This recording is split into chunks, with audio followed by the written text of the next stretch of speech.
We now continue with Part 1, The Old Buccaneer of the Treasure Island by Robert Louis Stevenson. Chapter 2, Black Dog Appears and Disappears. It was not very long after this that there occurred the first of the mysterious events that rid us at last of the captain, though not, as you will see, of his affairs. It was a bitter, cold winter, with long, hard frosts and heavy gales, and it was plain from the first that my poor father was little likely to see the spring. He sank daily, and my mother and I had all the inn upon our hands, and we were kept busy enough without paying much regard to our unpleasant guest. It was one January morning, very early, a pinching, frosting morning, the cove all grey with hoar frost, the ripple lapping softly on the stones, the sun still low and only touching the hilltops, and shining far to the seaward. The captain had risen earlier than usual and set out down the beach, his cutlass swinging under the broad skirts of the old blue coat, his brass telescope under his arm, his hat tilted back upon his head. I remember his breath hanging like smoke in his wake as he strode off, and the last sound I heard of him as he turned the big rock was a loud snort of indignation, as though his mind was still running upon Dr. Livesey. Well, my mother was upstairs with father, and I was laying the breakfast table against the captain's return, when the parlour door opened and a man stepped in on whom I had never set my eyes before. He was a pale, tallowy creature, wanting 2 fingers of the left hand, and though he wore a cutlass, he did not look much like a fighter. I had always my eye open for seafaring men, with 1 leg or 2, and I remember this one puzzled me. He was not sailory, and yet he had a smack of the sea about him too. I asked him what was for his service, and he said he would take rum, but as I was going out of the room to fetch it, he sat down upon the table and motioned me to draw near. I paused where I was with my napkin in my hand. "Come here, sonny," says he. "Come nearer here." I took a step nearer. "Is this here table for my mate Bill?" he asked with a kind of leer. I told him I did not know his mate Bill, and this was for a person who stayed in our house, whom we called the captain. "Well," said he, "my mate Bill would be called the captain, as like as not. He has a cut on 1 cheek, and a mighty pleasant way with him, particularly in drink, has my mate Bill. We'll put it for argument, like, that your captain has a cut on 1 cheek, and we'll put it, if you like, that the cheek's the right one. Ah, well, I told you. Now, is my mate Bill in this here house?" I told him he was out walking. "Which way, sonny? Which way is he gone?" And when I had pointed out the rock and told him how the captain was likely to return, and how soon, and answered a few other questions, "Ah," said he, "this'll be good as drink to my mate Bill." The expression of his face as he said these words was not at all pleasant, and I had my own reasons for thinking that the stranger was mistaken, even supposing he meant what he said. But it was no affair of mine, I thought, and besides, it was difficult to know what to do. The stranger kept hanging about just inside the inn door, peering round the corner like a cat waiting for a mouse. Once I stepped out myself into the road, but he immediately called me back, and as I did not obey quick enough for his fancy, a most horrible change came over his tallowy face, and he ordered me in with an oath that made me jump. As soon as I was back again, he returned to his former manner, half fawning, half sneering, patted me on the shoulder, told me I was a good boy, and he had taken quite a fancy to me.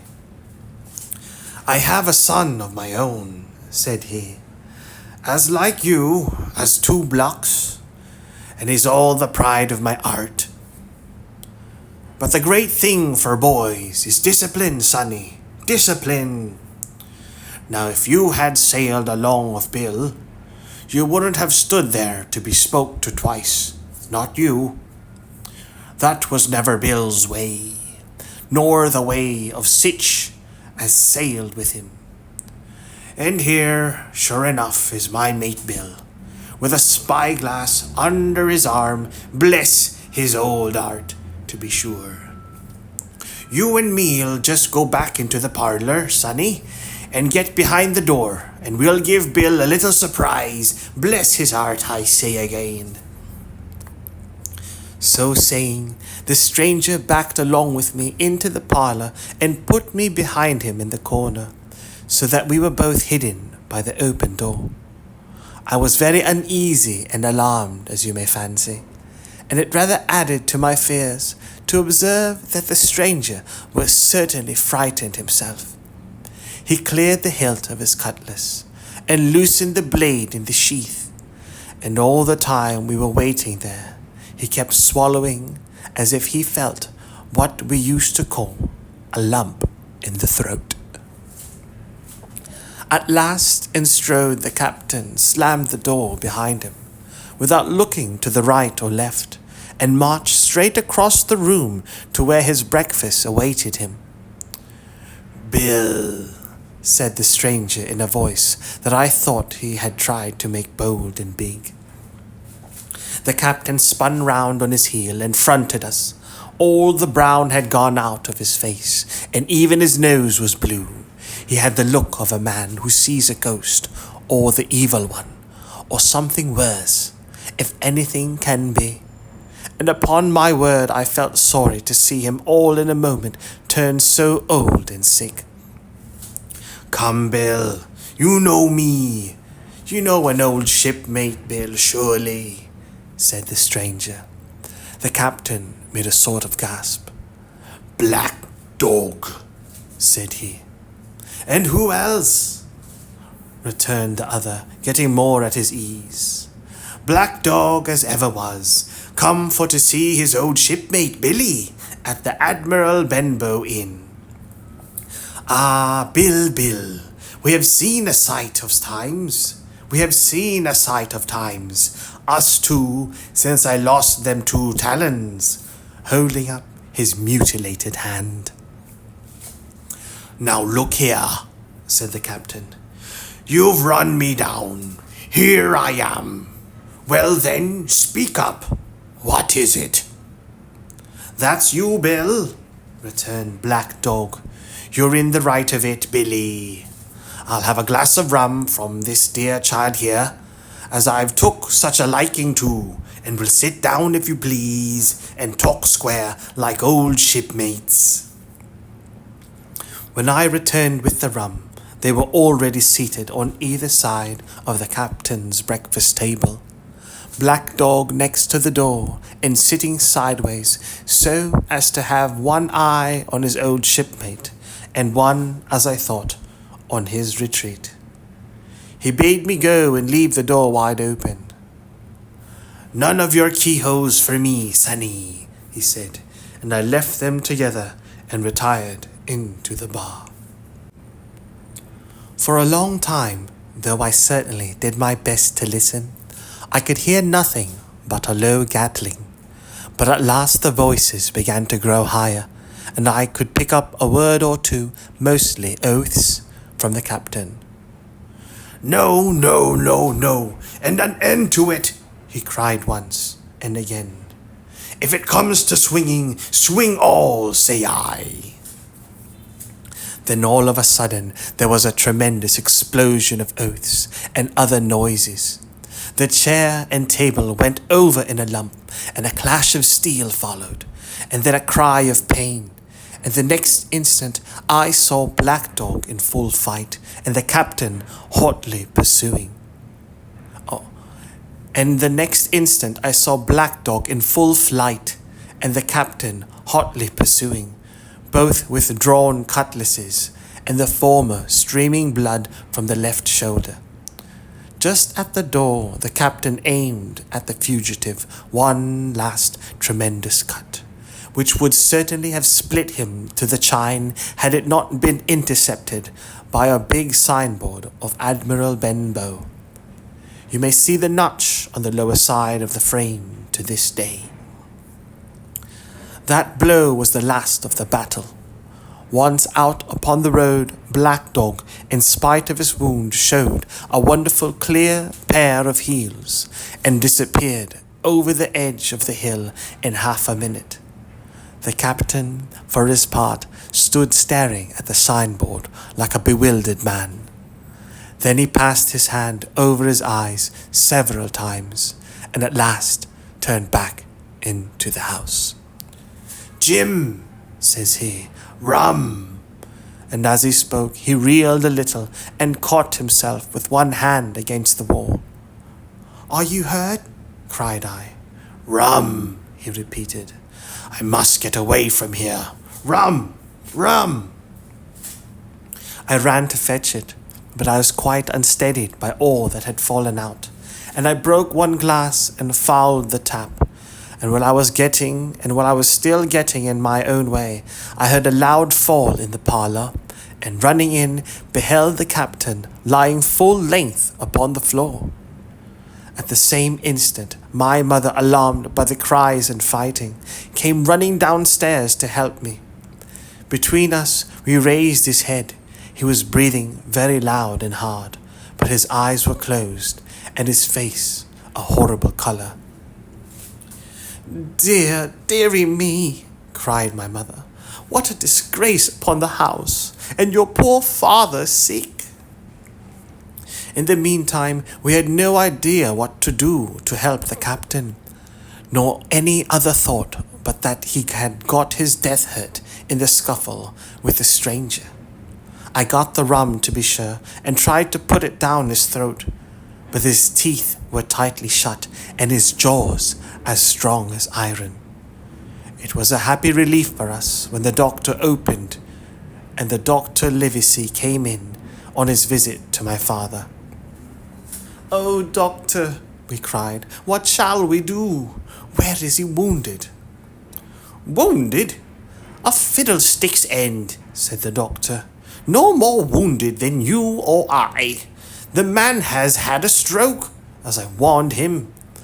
Now, Mrs. Hawkins, just you run upstairs to your husband and tell him, if possible, nothing about it. For my part, I must do my best to save this fellow's trebly worthless life. Jim, you get me a basin." When I got back with a basin, the doctor had already ripped up the captain's sleeve and exposed his great sinewy arm. It was tattooed in several places. "Here's luck, a fair wind, and Bill Bones's his fancy," were very neatly and clearly executed on the forearm, and up near the shoulder there was a sketch of a gallows and a man hanging from it, done, as I thought, with great spirit. "Prophetic," said the doctor, touching this picture with his finger. "And now, Master Billy Bones, if that be your name, we'll have a look at the colour of your blood. Jim," he said, Are you afraid of blood?" "No, sir," said I. "Well then," said he, "you hold the basin." And with that he took his lancet and opened a vein. A great deal of blood was taken from the captain. A great deal of blood was taken before the captain opened his eyes and looked mistily about him. First he recognized the doctor with an unmistakable frown. Then his glance fell upon me, and he looked relieved. But suddenly his colour changed, and he tried to raise himself, crying, "Where's Black Dog?" "There is no black dog here," said the doctor, "except what you have on your own back. You have been drinking rum, you have had a stroke, precisely as I told you, and I have just, very much against my own will, dragged you head foremost out of the grave. Now, Mr. Bones—" "That's not my name," he interrupted. "Much I care," returned the doctor. "It's the name of a buccaneer of my acquaintance, and I call you by it for the sake of shortness. And what I have to say to you is this: one glass of rum won't kill you, but if you take one, you'll take another, and I stake my wig if you don't break off short, you'll die. Do you understand that? Die, and go to your own place like the man in the Bible. Come, now, make an effort. I'll help you to your bed for once." Between us, with much trouble, we managed to hoist him upstairs and laid him on his bed, where his head fell back on the pillow as if he were almost fainting. "Now mind you," said the doctor, "I clear my conscience. The name of rum for you is death." And with that he went off to see my father, taking me with him by the arm. "This is nothing," he said, as soon as he had closed the door. "I have drawn blood enough to keep him quiet a while. He should lie for a week where he is. That is the best thing for him and you. But another stroke would settle him."